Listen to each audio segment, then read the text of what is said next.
नमस्कार मित्रांनो, मी श्रीकांत ओवाळ कांत्याचा कट्टामध्ये आपले स्वागत करतो। आज आपण मालवण जिल्हा सिंधुदुर्ग कोकण महाराष्ट्र या ठिकाणी आलो आहोत।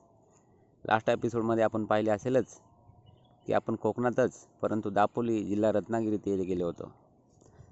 तर मित्रांनो, चोहोबाजूनी डोंगर रांगांनी वेढलेलं हिरव्यागार वनराईने नटलेलं असं छोटंसं परंतु सुंदर आणि टुमदार असं हे गाव मालवणपासून अगदी जवळच भराडी देवीच्या मंदिरापासून म्हणजेच अंगणेवाडीपासून अगदी हाकेच्या अंतरावर देवळांचा जिल्हा म्हणून प्रसिद्ध असलेल्या सिंधुदुर्ग जिल्ह्यात आहे। हिरवीगार शाल नेसलेल्या डोंगर कुशीत वसलेलं नारळ, फणस, काजू, आंबा अशा विविध प्रकारच्या झाडांनी भरलेल्या हिरव्यागार वनराईत वसलेलं हे निसर्गसंपन्न गाव। मित्रांनो, या गावातील घरे लाल चिऱ्यांनी बांधलेले त्याचबरोबर कौलारू असतात।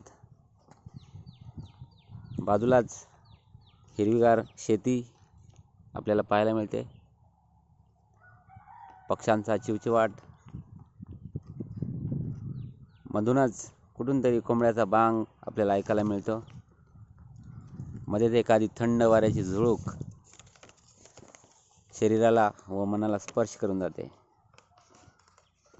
मित्रांनो, निसर्गाच्या अशा सानिध्यात थोड्या वेळ राहणे म्हणजे मनाला एक सुखद अनुभव मिळतो। मनच नव्हे तर शरीरही ताजेतवाने वाटू लागते, शरीरातला शीण नाहीसा होतो।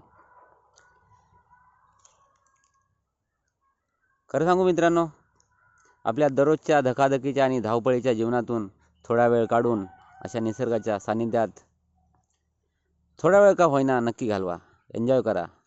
त्यामुळे तुमचं मन व शरीर फ्रेश होईल, शीण नाहीसा होईल, ताजेतवाने वाटेल। या बाबतीत मी स्वतःला नशीबवानच समजतो। या रथाचा सारथी मी असल्यामुळे व माझ्या कामाचा एक भाग म्हणून मला जवळजवळ अख्खा महाराष्ट्र, त्याचबरोबर गोवा, कर्नाटक, गुजरात, मध्य प्रदेश आणि उत्तर प्रदेश यासारख्या विविध राज्यात व त्यातील वेगवेगळ्या जिल्ह्यात, गावात मला फिरायला मिळतं। विविधतेने नटलेले प्रदेश, प्रांत, भाषा, परंपरा, तिथल्या वेगवेगळ्या व्यक्ती मला अगदी जवळून अनुभवायला मिळतात। तर मित्रांनो, आपणही थोडा वेळ काढून अशा विविध भागांचा किंबहुना दाही दिशा निसर्ग संपन्न असलेल्या कोकणचा अनुभव नक्की घ्या। थँक्यू, धन्यवाद, टेक केअर, गुड बाय।